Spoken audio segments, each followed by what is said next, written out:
علم القرآن خلق الإنسان علمه البيان الشمس والقمر بحسبان والنجم والشجر يسجدان والسماء رفعها ووضع الميزان ألا تطغوا في الميزان وأقيموا الوزن بالقسط ولا تخسروا الميزان والأرض وضعها للأنام فيها فاكهة والنخل ذات الأكمام والحب ذو العصف والريحان فبأي آلاء ربكما تكذبان۔ سورۃ الرحمن مکی صورت ہے۔ قرآن مجید کی کچھ صورتیں مکی ہیں اور کچھ مدنی ہیں۔ صحیح بات یہ ہے کہ مکی صورتوں سے مراد وہ صورتیں ہیں جو ہجرت سے پہلے نازل ہوئی، اور مدنی صورتوں سے مراد وہ صورتیں ہیں جو ہجرت کے بعد نازل ہوئیں۔ قرآن مجید کا مکی اور مدنی میں تقسیم ہونا یہ اس بات کی دلیل ہے کہ جناب محمد الرسول اللہ صلی اللہ علیہ وسلم ہر وقت ہر جگہ حاضر ناظر نہیں تھے۔ جب مکہ میں تھے تو مدینہ میں نہیں تھے، جب مدینہ میں تھے تو مکہ میں نہیں تھے۔ اس لیے قرآن مجید مکی اور مدنی صورتوں پر مشتمل ہے۔ مکی صورتوں کے اندر ایمان عقائد کی بات ہوتی ہے، اللہ تعالیٰ پر ایمان، صرف اسی کی عبادت، مسئلہ رسالت، رسولوں کا آنا، قوموں کا آگے سے کیا انہوں نے سلوک کیا، دنیا فانی ہے، آخرت باقی رہنے والی ہے، جنت جہنم فرشتوں کا بیان، یتیم کا مال نہیں کھانا، ظلم و زیادتی نہیں کرنی، دنگا فساد نہیں کرنا۔ عام طور پر مکی صورتوں میں یہ بیان ہوتا ہے، اور مدنی صورتوں میں عقائد ایمان کے ساتھ عبادات کا مسئلہ، نماز روزہ حج زکوٰۃ، معاملات، حقوق، فرائض اور خاندان کے احکام، نکاح، طلاق، رضاعت وغیرہ، معیشت کے مسائل، معاشرت کے، بین الاقوامی تعلقات اور اخلاق آداب کا مسئلہ، منافقوں کا تذکرہ، یہود و نصارہ، بین الاقوامی تعلقات، یہ سارا کچھ مدنی صورتوں میں ہوتا ہے تقریباً۔ یہ صورت مکی ہے تو اس کا موضوع بھی مکی صورتوں والا ہے۔ اللہ تبارک و تعالی کی ذات، اس کی صفات کا بیان کہ صرف وہی عبادت کے مستحق ہے، اور مسئلہ یہ کہ اللہ تبارک و تعالی کی طرف سے احکام آتے ہیں نبی اور رسول لے کر، ان کی پابندی کرو، اور بالآخر دنیا فانی ہے، فنا ہونے والی ہے، اور آخرت کے اندر کیا انجام ہوگا اچھے لوگوں کا اور برے لوگوں کا۔ سورت شروع ہوتی ہے الرحمن سے۔ اللہ کا ذاتی نام ہے، باقی سارے صفاتی ہیں، یعنی اللہ کا ذکر ہوتا ہے، پھر آگے اللہ تعالیٰ کے اسماء صفات ہوتے ہیں، الرحمن، الرحیم، الخالق، المالک، الرازق، یہ بات، یہ صفاتی نام ہے، یعنی یہ اس کی صفتیں ہیں۔ ان میں سے کوئی بھی اکیلا ذکر نہیں ہوگا، پہلے اللہ لفظ ذکر ہوگا، اللہ کا یہ ذاتی نام ہے، پھر اس کے بعد جو ہے یہ اللہ تعالیٰ کے سارے صفاتی نام ہوتے ہیں، سوائے الرحمن کے۔ الرحمن ہے تو صفاتی نام، لیکن اس کا مقام صفاتی نام سے بہت اونچا ہے۔ جتنے صفاتی نام ہیں ان میں الرحمن کا مقام اونچا ہے، اس لحاظ سے کہ لفظ اللہ کی طرح یہ اللہ پر اکیلا بھی بولا جاتا ہے، اور کوئی بھی صفاتی نام جو ہے اللہ پر اکیلا نہیں بولا جاتا، پہلے اللہ کا ذکر ہوتا ہے، پھر آگے صفات ہوتی ہیں۔ صرف الرحمن ایک ایسا نام ہے صفاتی جو اللہ کی طرح اکیلا بھی آتا ہے، جیسے یہاں الرحمن علم القرآن، الرحمن علی العرش استوی۔ تو اللہ تبارک و تعالی کا اگر اکیلا ذکر ہو نا اللہ کا، اور اس کے بعد جو ہے رحمان آئے تو یہ اس کی صفت بنے گی، جیسے بسم اللہ الرحمن الرحیم، یا رحمان اللہ کی صفت ہے۔ الحمدللہ رب العالمین الرحمن الرحیم، چونکہ اللہ کا پہلے ذکر ہے تو الرحمن اس کی صفت ہے، اور اگر الرحمن اکیلا ذکر ہوگا تو پھر یہ اللہ مراد ہے، اور کوئی بھی اکیلا ذکر نہیں ہوتا۔ الرحمن کا معنی بے حد مہربان، رحم کرنے والا، تو پہلے یہ اللہ تعالیٰ کا نام صفاتی آیا، بے حد رحم کرنے والا، اور آگے اس صورت میں نعمتوں کا بیان ہے، مختلف نعمتیں، جن کا دنیا کے اندر تعلق ہے، ابتدا انتہا اور ان کے فوائد، ان کا ذکر ہے، اور اسی طرح پھر اللہ تبارک و تعالی نے جو اپنے بندوں کے لیے تیار کر رکھا ہے ان کا تذکرہ ہے، اور پھر جو اللہ کے نافرمان ہیں ان کے لیے جو کچھ اللہ نے تیار کر رکھا ہے، عذاب، سزا، ان کا تذکرہ ہے۔ تو مجموعی لحاظ سے یہ صورت جو ہے نعمتوں والی صورت ہے، اس میں اللہ تعالیٰ کی نعمتوں کا تذکرہ ہے بڑی تفصیل کے ساتھ۔ الرحمن بے حد مہربان، تو آگے اس کی مہربانی رحمت جو ہے تفصیل کے ساتھ اس کا تذکرہ ہے۔ اللہ تبارک و تعالی نے ارشاد فرمایا کہ رحمان نے ہی قرآن سکھایا۔ قرآن جو ہے یہ اللہ تعالیٰ نے ہی سکھایا، یعنی پہلے قرآن کی بات نہیں آئی، پہلے رحمان کا ذکر ہوا تو اس میں تخصیص ہے، مطلب ہوگا کہ رحمان ہی نے قرآن سکھایا۔ یہ اصل میں رد ہے مکہ والوں کی بات کا، وہ کہتے تھے انما یعلمہ بشر، یہ قرآن اللہ کا کلام نہیں ہے، اس کو انسان سکھاتا ہے، وہ اس کو پڑھاتا ہے، اور یہ محمد صلی اللہ علیہ وسلم جو ہے نا یہ ہمارے سامنے بیان کرتے ہیں، یہ اللہ کا کلام نہیں ہے۔ تو اللہ نے ان کا رد کیا کہ الرحمن علم القرآن، رحمان نے ہی یہ قرآن سکھایا، یہ محمد الرسول اللہ صلی اللہ علیہ وسلم نے اپنی طرف سے نہیں بنایا۔ اللہ تعالیٰ نے ارشاد فرمایا وَلَوْ تَقَبَّلَ عَلَيْنَا بَعْضَ الْأَقَاوِيلِ لَأَخَذْنَا مِنْهُ بِالْيَمِينِ ثُمَّ لَقَطَعْنَا مِنْهُ الْوَتِينَ فَمَا مِنْكُم مِّنْ أَحَدٍ عَنْهُ حَاجِزِينَ۔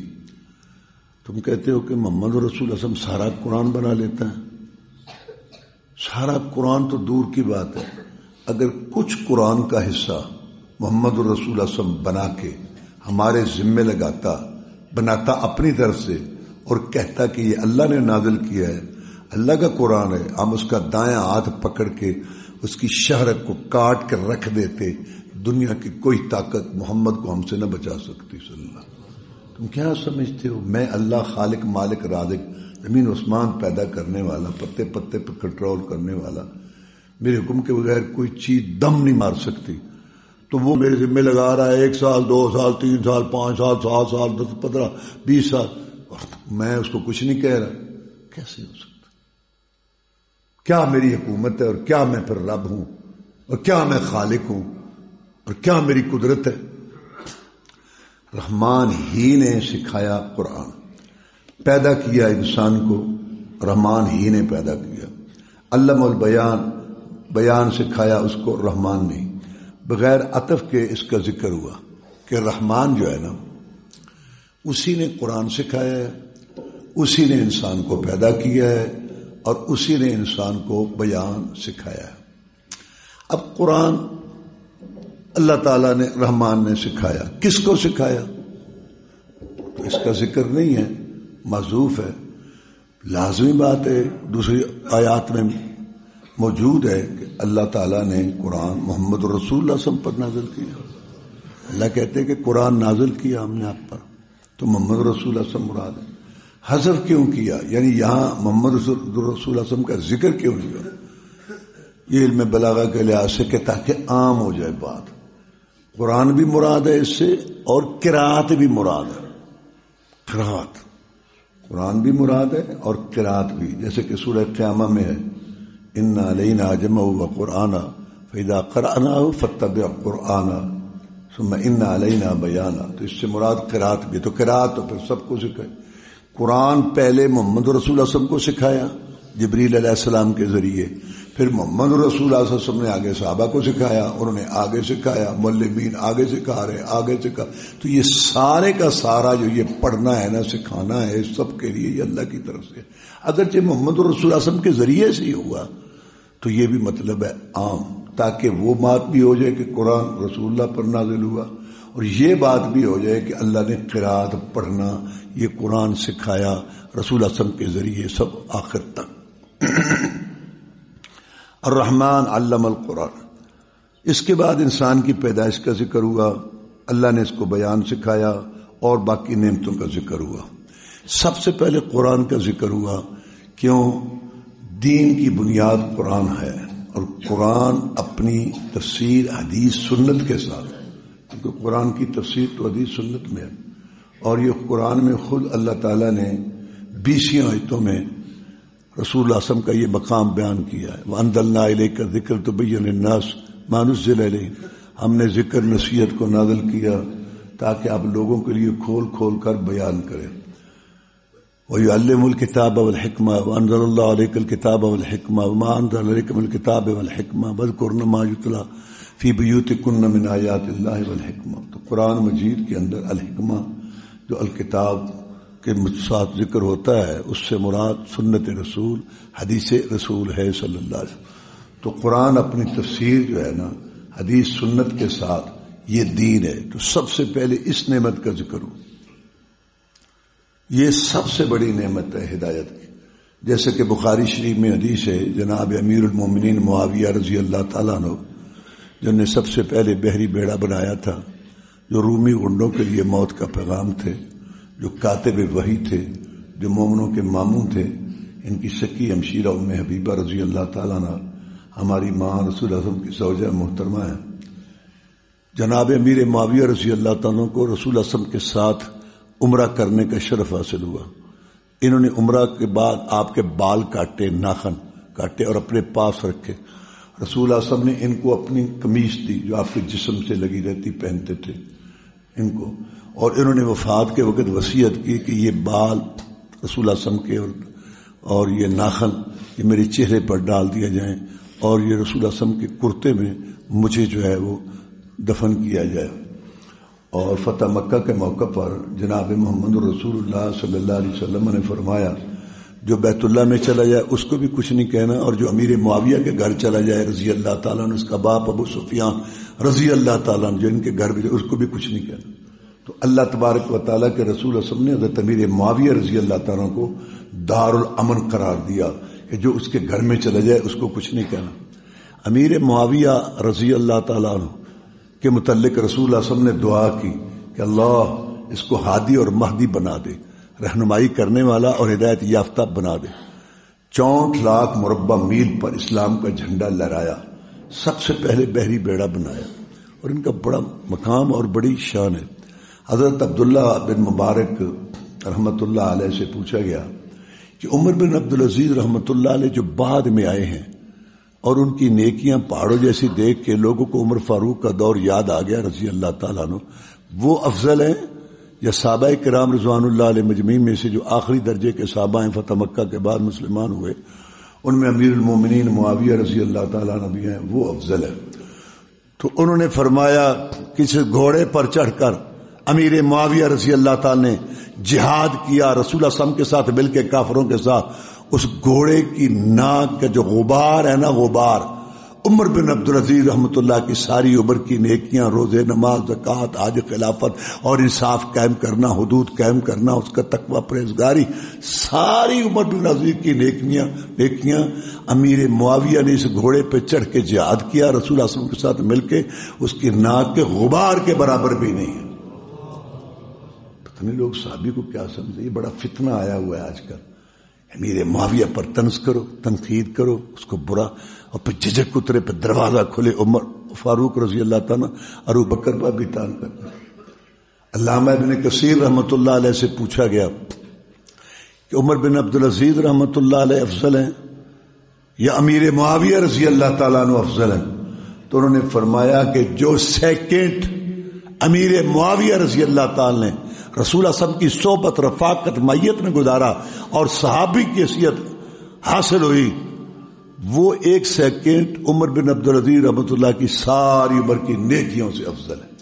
تو خدا کا خوف کرنا چاہیے، یہ بہت اونچے لوگ ہیں، نبیوں رسولوں کے بعد ان کا مقام ہے، اگرچہ ان میں درجات ہیں، تو ان کا خیال رکھنا چاہیے، اپنے گناہ گننے چاہیے۔ تو امیر معاویہ رضی اللہ تعالی روایت کرتے ہیں کہ جناب محمد الرسول اللہ صلی اللہ علیہ وسلم نے ارشاد فرمایا من یرد اللہ بہ خیرا یفقہہ فی الدین، جس آدمی کے ساتھ اللہ بلائی کا، اچھائی کا، بہتری کا ارادہ فرماتے ہیں اس کو اپنے دین کی سمجھ دے دیتے۔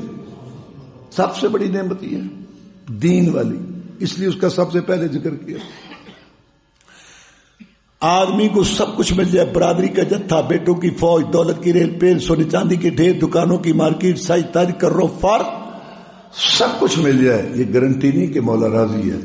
لیکن اگر دین ایمان نصیب ہو جائے، قرآن حدیث نصیب ہو جائے، صراط مستقیم پر چلنے کی توفیق مل جائے، یہ گارنٹی ہے کہ مولا راضی ہے. یہ ایمان. الحمدللہ الذی ہدانا لہذا وما کنا لنہتدی لولا ان ہدانا اللہ. تمام تعریف اللہ کے لیے جس نے ہمیں ہدایت دی. اگر اللہ ہمیں ہدایت نہ دیتا ہم ہدایت نہ پاتے. عبداللہ بن رواحہ رضی اللہ تعالیٰ کے اشعار ہیں، جناب رسول اللہ صلی اللہ علیہ وسلم پڑھا کرتے تھے، لولا اللہ ما اهتدینا ولا تصدقنا ولا صلینا. اگر اللہ نہ ہوتا ہم ہدایت نہ پاتے، نہ نمازیں پڑھتے اور نہ صدقہ خیرات کرتے. تو یہ بہت بڑی نعمت ہے. دیکھو انسان کو کھانے کے لیے اگر نہ ملے پورا، کیا ہوگا؟ مر جائے گا. اور کیا ہوگا؟ جس کو 4 ٹائم کھانے کے لیے ملتا ہے وہ نہیں مرے گا، وہ بھی مرے گا. اگر آدمی کو موسم کے مطابق پانی میسر نہیں ہے کیا ہوگا؟ مر جائے گا. اور جس کو پانی موسم کے مطابق مشروبات میسر ہیں وہ نہیں مرے گا، وہ بھی مرے گا. جو آدمی بغیر مکان کے رہتا ہے یا جھونپڑے میں، اگر وہ مرے گا تو کیا کوٹھی والے بنگلے والے کا جنازہ نہیں اٹھے گا؟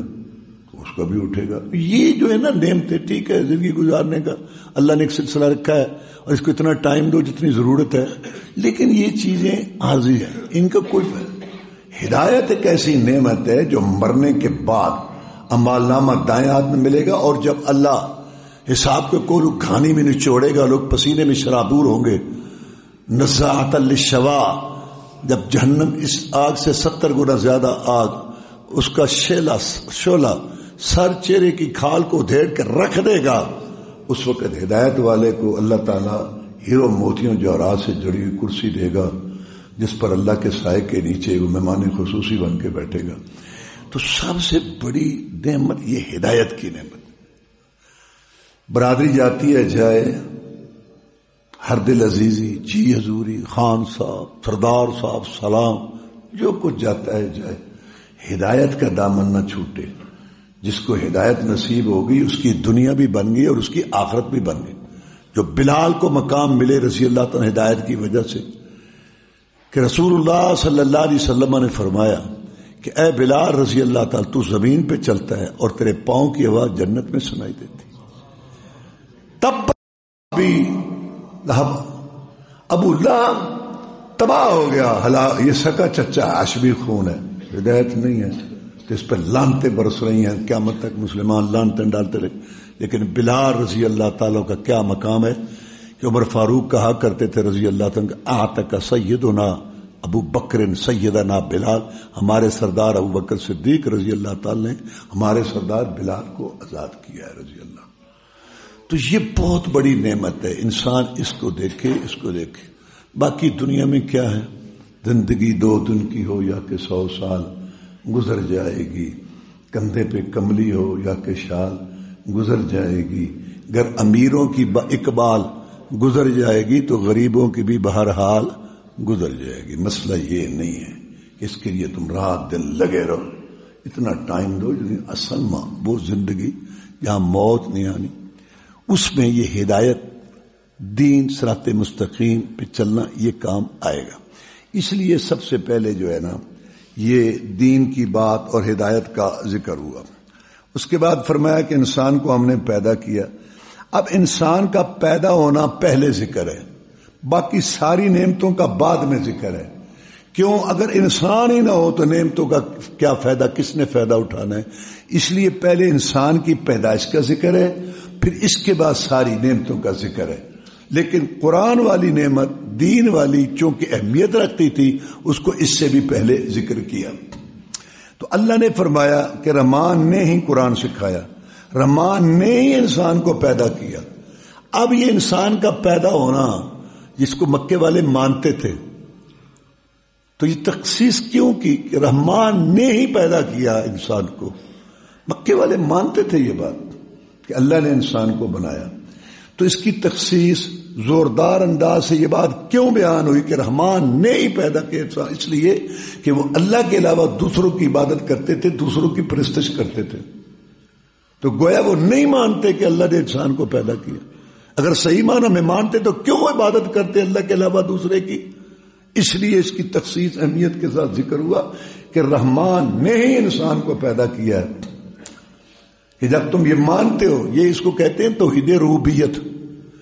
تو جب تم مانتے ہو کہ اللہ نے انسان کو پیدا کیا ہے تو پھر یہ بھی مانو کہ عبادت کے لائق بھی وہ ایک اللہ ہے. اللہ نے اس کو دلیل کے طور پہ قرآن میں پیش کیا ہے.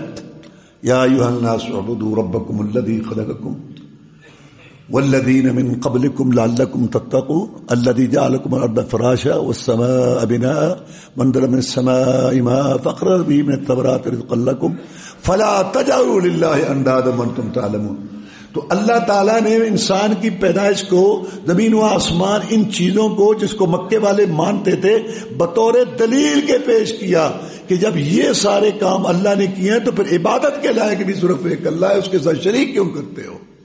عبداللہ بن مسعود رضی اللہ تعالیٰ عنہ کہتے ہیں کہ جناب رسول اللہ صلی اللہ علیہ وسلم سے پوچھا گیا ای ذنب اکبر عند اللہ، کہ سب سے بڑا گناہ کون سا ہے جناب، سب سے بڑا جرم؟ فرمایا ان تجعل للہ ندا وهو خلقک، اکیلے اللہ نے تجھے پیدا کیا، قد کاٹ بنایا، سیٹے کی، چلنے پھرنے والا بنایا، دیکھنے سننے والا بنایا، اور جب تو جھکے تو کسی اور کے آگے، مانگے تو کسی اور سے، نظر نہ چڑھاوا چڑھائے کسی اور کے لیے، اللہ کا شریک بنائے، سب سے بڑا جرم پاپ یہ ہے. تو پیدائش کا ذکر کیا اس لیے کہ جس نے پیدا کیا عبادت کے لائق وہی ہے. یہ اس میں تنبیہ اور یہ بات سمجھائی گئی. علامہ البیان، رحمان نے ہی بیان سکھایا، یہ بھی ایک بہت بڑی اللہ کی نعمت ہے. پڑھنا لکھنا انسان کو سکھایا اور ما فی الضمیر ادا کرنے کا طریقہ سکھایا، یہ بہت بڑی اللہ کی نعمت ہے. یہاں قرآن کا معنی اگر قرات کریں تو پڑھنا سکھایا اللہ تعالیٰ نے انسان کو. اور سورہ قیامہ میں، سورہ علق میں جو پہلی وحی، اس میں قلم کا ذکر ہے، الذی علم بالقلم، یعنی کہ لکھنے کا ذکر ہے. تو یہ پڑھنا اور لکھنا اور پھر بیان پہ قدرت، اپنا ما فی الضمیر ادا کرنا، آگے پہنچانا، بہت بڑی اللہ کی نعمتیں ہیں کہ ان کے ذریعے جو ہے نا یہ زبانیں وجود میں آئیں، مختلف زبانیں بنیں اور لوگوں نے ایک دوسرے سے رابطے کیے اسی پڑھنے، لکھنے اور بیان کے ذریعے. بہت بڑی یہ نعمتیں ہیں جن کی وجہ سے اس کائنات کی آبادی ہے اور لوگ اس کو پہنچاتے ہیں، آگے پہنچتا. اور اسی وجہ سے انسان کو چاہیے سیکھنے سکھانے، پڑھنے لکھنے اور غور و فکر کرنے سے سیکھے کہ ہدایت کیا ہے، صحیح راستہ کیا ہے اور اصل جو ہے دین کیا ہے. تو یہ بہت بڑی نعمتیں ہیں اگر انسان ان کو استعمال میں لائے. اس کے بعد باقی نعمتوں کا ذکر ہے. الشمس والقمر بحسبان، چاند سورج کا ذکر ہوا. بہت سیارے ہیں، کرے ہیں جو اللہ نے پیدا کیے، اسپیس سے، چاند سے، سورج سے، بڑے بڑے بھی، ان کا ذکر نہیں ہوا، وہ سارے اندر آ گئے. یہ جو بڑے تھے نا، جو نظر آتے تھے، جن کا دنیا والوں سے تعلق ہے، جن کے ساتھ دنیا والوں کے معاملات مرتب ہیں، اس لیے ان کا ذکر کیا. یہ بالکل نمایاں نظر آ رہے ہیں. اب سورج، فصلیں پکتی ہیں، موسم اس سے مختلف ہوتے ہیں، پھر اس میں نمازوں کے اوقات اس کے ذریعے طے ہوتے ہیں، اور چاند سے رات کو روشنی ملتی ہے، اور یہ عیدین، رمضان اور حج کے سارے یہ جو ہیں مہینے، سال اس کے ذریعے طے ہوتے ہیں.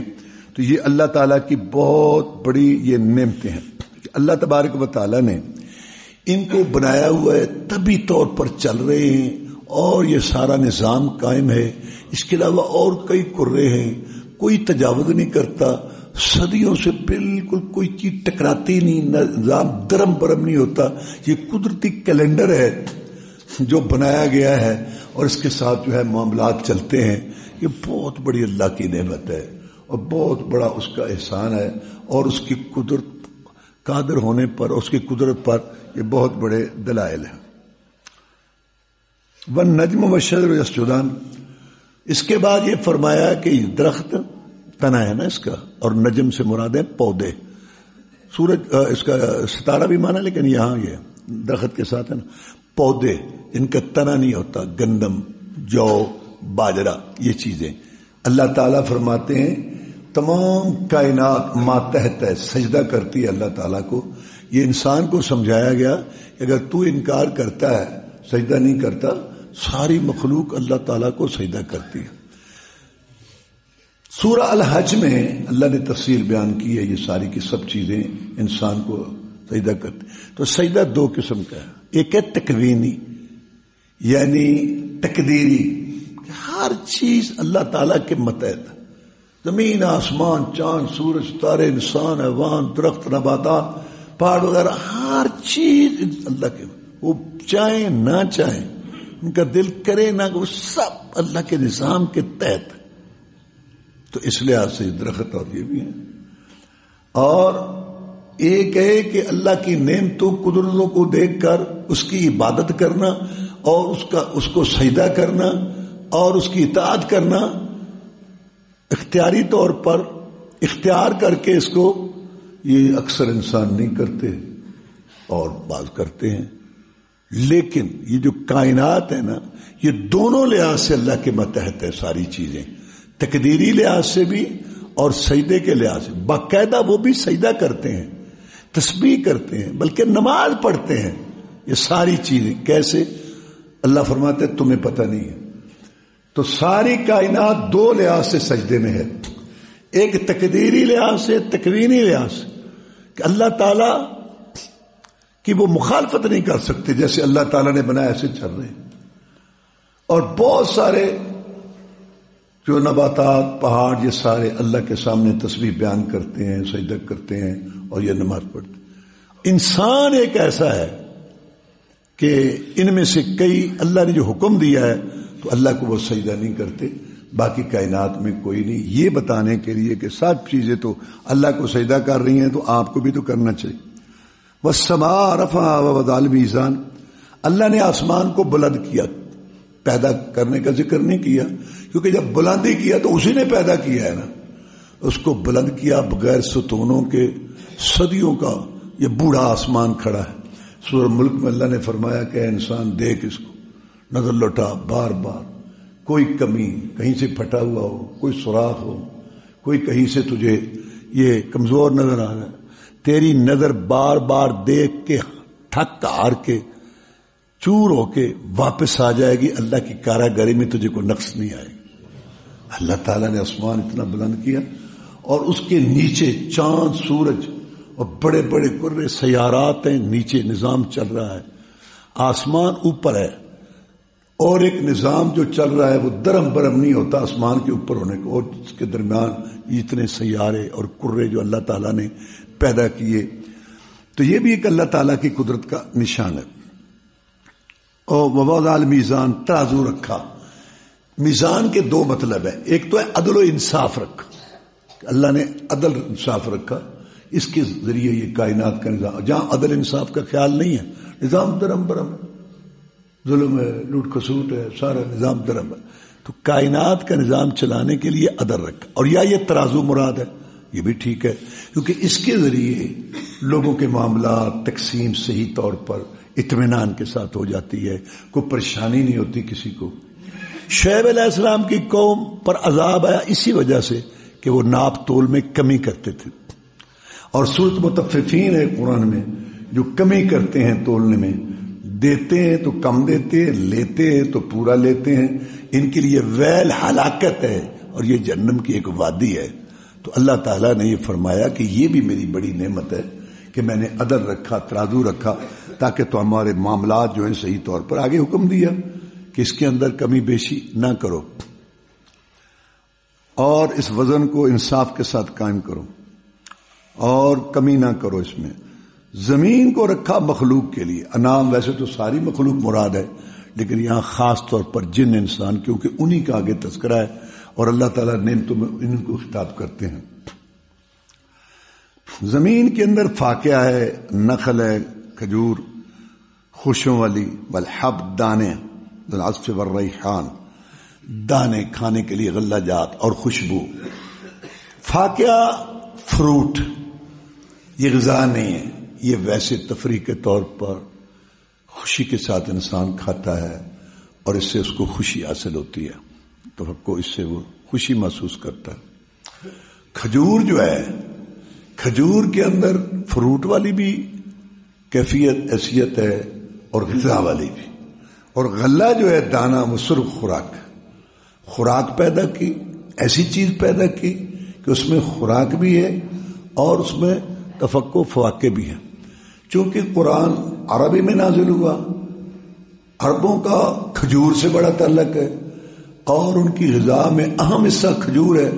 جیسے ہم سال میں گندم خرید کے گھر رکھ لیتے ہیں تاکہ آسانی رہے، ایسے وہ کھجور منوں کے حساب سے خرید کے گھر میں رکھتے ہیں اور آتے ہی سب سے پہلے کھجور قہوہ یا پانی پیش کرتے ہیں۔ تو چونکہ قرآن عربی میں آیا اس لیے کھجور کا بھی خاص طور پر ذکر کیا گیا کہ یہ بھی بہت بڑی نعمت ہے۔ خوشے تو نہیں کھائے جاتے لیکن خوشنما تو لگتے ہیں نا، خوبصورت تو لگتے ہیں نا، اور خوشے سبب ہیں کھجور کا، اس لیے ساتھ خوشوں کا ذکر ہوا خوبصورتی کے لیے، اور اللہ کی نعمتوں میں سے ایک نعمت اور جس سے کھجور جو ہے وہ دستیاب ہوتی ہے۔ نعمتوں کے ذکر کے بعد اللہ نے کہا فَبِأَيِّ آلَاءِ رَبِّكُمَا تُكَذِّبَانِ، کہ اے جنوں انسانوں تم اپنے رب کی نعمتوں میں سے کس کس کو جھٹلاؤ گے۔ یہ 31 دفعہ لفظ آیا ہے یا قرآن میں، اور مخاطب جن اور انسان ہے۔ اس کا ایک تو معنی وہی ہے جو عام طور پر ہمیں معلوم ہے کہ اللہ کی کون کون سی نعمتوں کو تم جھٹلاؤ گے۔ اب اس میں کئی عذابات کا بھی ذکر ہے، تو وہ کیسے نعمت بنی؟ تو پہلی بات تو یہ ہے کہ اعلیٰ کا معنی نعمتیں بھی ہیں اور قدرتیں بھی ہیں۔ یہاں عذاب کا ذکر ہوا، انسان کو پکڑ کا، اس کو شکنجے میں لانے کا اللہ نے ذکر کیا، تو اس میں یہ بات ہے کہ اللہ تعالیٰ کی قدرتوں میں سے تم کس کس کو جھٹلاؤ گے۔ اللہ کی تو بہت قدرتیں، اور اگر اس کا معنی نعمت بھی رکھیں تو عذاب آنے سے پہلے ڈرانا، خبردار کرنا اللہ کا، یہ بھی تو نعمت ہے کہ بچ جاؤ۔ اگر نعمت کا معنی ہی رکھیں تو پھر عذابات کا تذکرہ یہ بھی تو نعمت ہے کہ عذاب آنے سے پہلے اللہ خبردار کر رہا ہے۔ تو یہ جو 31 دفعہ آیا ہے، پہلے اللہ تعالیٰ نے زمین آسمان اور یہ غلہ جات، یہ جیسے فروٹ وغیرہ دوسری چیزیں ذکر کی، ان کی ابتدا اور انتہا کا ذکر کیا، ان سے جو انسان کو فائدے حاصل ہوتے ہیں ان چیزوں کا ذکر کیا، اور ان میں 8 دفعہ فَبِأَيِّ آلَاءِ رَبِّكُمَا تُكَذِّبَانِ آیا ہے۔ پھر جہنم، اس کا عذاب، آگ، اللہ تعالیٰ کے عذابات کا تذکرہ اس میں 7 دفعہ آیا ہے فَبِأَيِّ آلَاءِ رَبِّكُمَا تُكَذِّبَانِ۔ اس کے بعد اللہ تعالیٰ نے 2 جنتوں کا ذکر کیا، پھر 2 جنتوں کا ذکر کیا، پھر 2 جنتوں کا، پھر 2 جنتوں کا ذکر کیا۔ ان میں آیا ہے 8 دفعہ فَبِأَيِّ آلَاءِ رَبِّكُمَا تُكَذِّبَانِ۔ تو اللہ یہ بتانا چاہتے ہیں کہ جو انسان اللہ تعالیٰ کی قدرتوں پہ، مخلوقات پہ جو اللہ تعالیٰ نے انسان کے لیے پیدا کی، ان پہ غور کرے گا اور اس سے اللہ کو سمجھے گا اور اللہ کی عبادت کرے گا اور اس کے ساتھ شرک نہیں کرے گا، تو جنت کے 8 دروازے ہیں، اس لیے 8 دفعہ آیا ہے فَبِأَيِّ آلَاءِ رَبِّكُمَا تُكَذِّبَانِ۔ اور آخر میں جو جنتوں کا ذکر ہے اور اس میں 8 دفعہ ہے، تو جنت کے دروازے 8 ہیں۔ تو وہ یہ 8 کام کرنے، عقیدہ رکھنے، ان کی اہمیت سمجھنے، ان کی کو سمجھ کے غور کر کے اللہ کی اطاعت کرنا اور اس کی بعد اس کا شرک کرنا جو کرے گا، اس کو وہ جنتوں کے 8 دروازے نعمتیں ملیں گے۔ اور جو 7 دفعہ ذکر ہوا ہے عذابات کے بعد، جہنم کے 7 دروازے، ان سے وہ بچ جائے گا۔ اس کے بعد اللہ تبارک و تعالی نے بیان کیا کہ انسان کو مٹی سے پیدا کیا، یہ کو مٹی سے ڈھانچہ بنا، جب خشک ہوئی تو اس میں آواز پیدا ہوتی ہے، تو مٹی سے پیدا ہوا انسان، اور یہ جو جن ہیں یہ آگ سے بنے۔ اسی لیے شیطان نے تکبر کیا کہ جب اللہ تعالیٰ نے اس کو کہا کہ آدم کو سجدہ کرو، عبادت والا نہیں، احترام والا سجدہ، تو اس نے کہا انا خیر منہ خلقتنی من نار وخلقتہ من طین، میں اس سے بہتر ہوں، مجھے تو نے آگ سے پیدا کیا، اس کو تو نے مٹی سے پیدا۔ یہ اس کی غلطی تھی جو اس نے کہا تھا۔ پہلی بات تو ہے کہ اس کو اللہ کا حکم ماننا چاہیے تھا یہ اس کی غلطی. سب سے پہلا گناہ یہ تکبر کا ہے جو شیطان نے کیا، یہ تکبر ہے. اور دوسری بات یہ ہے کہ آگ افضل نہیں ہے، افضل مٹی ہے. کیونکہ آگ جو ہے نا وہ چیز کو جلاتی ہے، پسب کرتی ہے، تباہ کرتی ہے.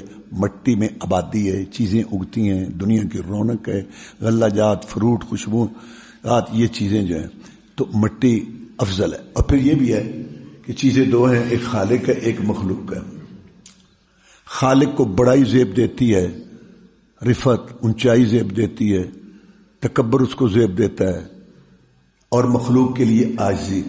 تو مخلوق میں سے جتنی چیز عاجزی والی ہوگی اتنی وہ مرتبے والی ہوگی. تو عاجزی مٹی میں ہے تو لہذا افضل ہے. یہ آگ میں ترفع ہے، بلند ہونا، وہ افضل نہیں ہے. اس کے بعد اللہ تبارک و تعالی نے فرمایا رب ہے دو مشرقوں کا اور رب ہے دو مغربوں کا. یہ جو مشرق ہے نا، ہر روز سورج جو طلوع ہوتا ہے نا وہ ایک ایک جگہ سے، یعنی بدل کے، ہر بدل. اس لیے قرآن میں ہے مشارق، مشرقیں. اور ہر روز جو غروب ہوتا ہے جگہ بدل کے، تو مغارب. اور اگر شروع میں جہاں سے شروع ہوتا ہے سورج نکلنا اس کو لو اور آخری کنارے کو لو تو مشرقین، دو مشرقیں. اور ایسے ہی مغربین، دو مغربیں غروب ہونے کی. اور اگر سارے کو ایک سمجھو مشرق، اس کو ایک سمجھو مغرب. اس لیے رب المشرق والمغرب بھی آیا، رب المشرقین والمغربین بھی آیا، فلا اقسم رب المشارق والمغارب بھی آیا.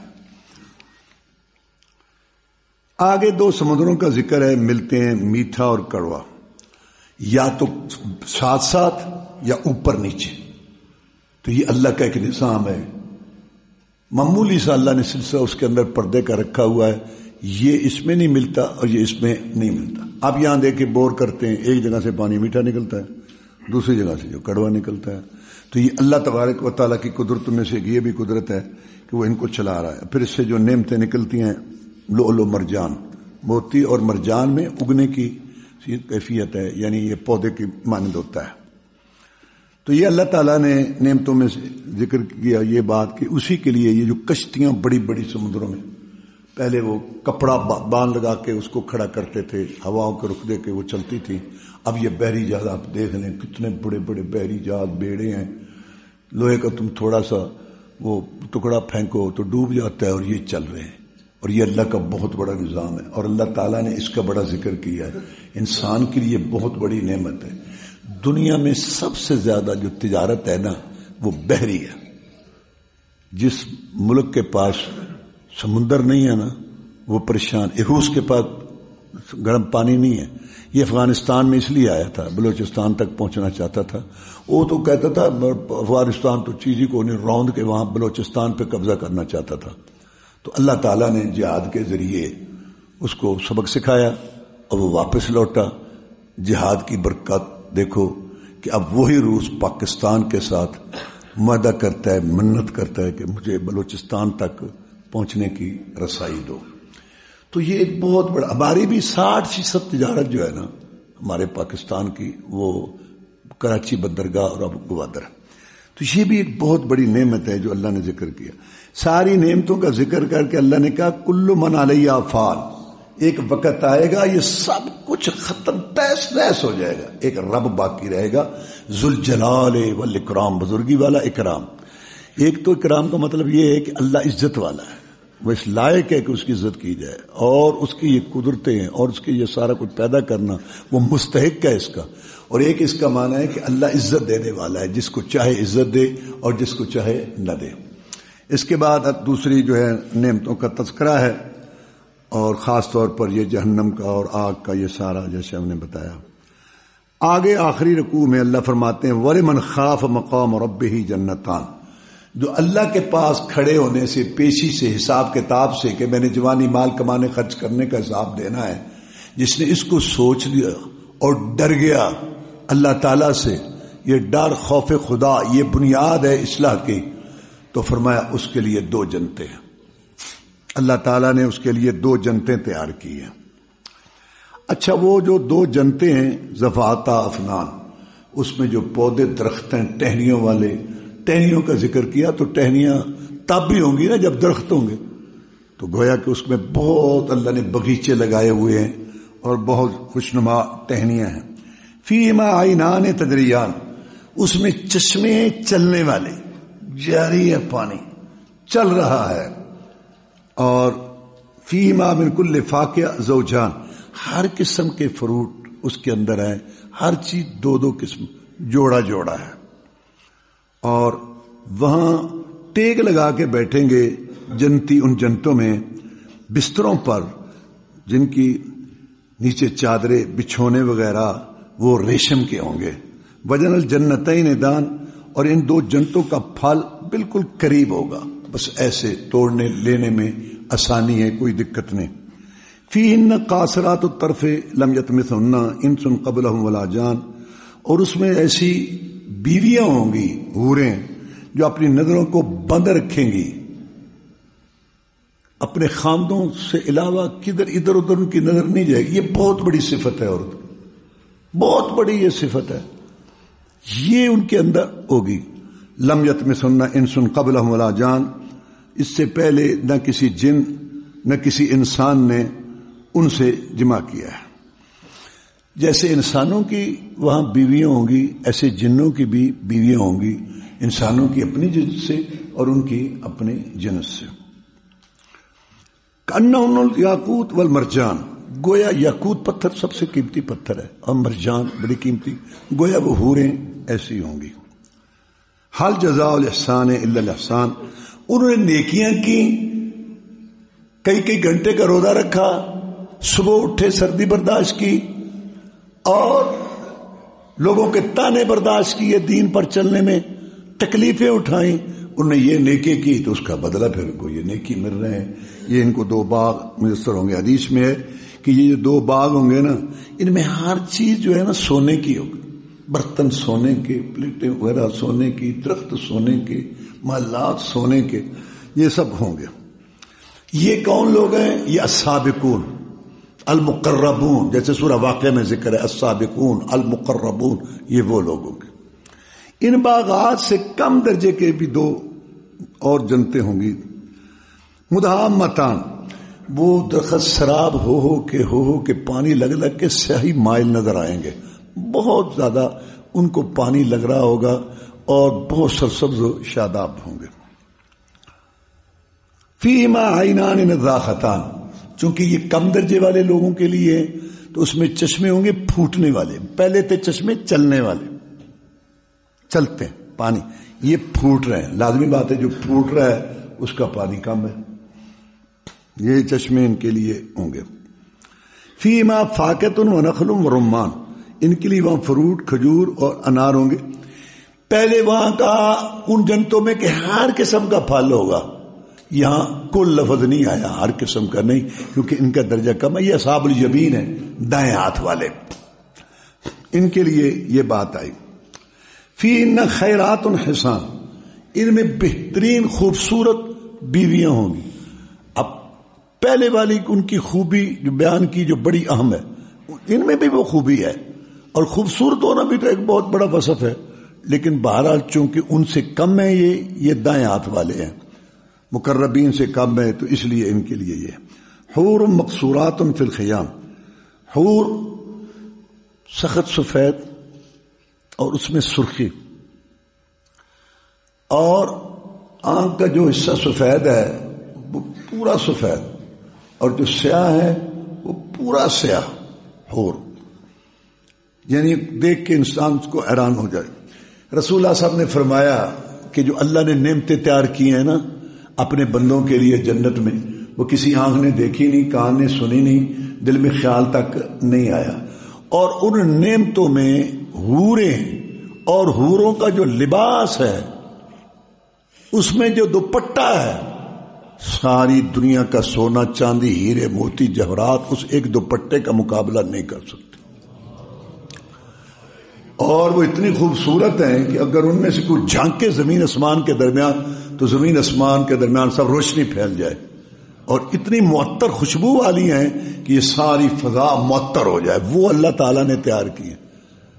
مرتے ہیں دنیا کے جھوٹے حسن پر اور غلط پر.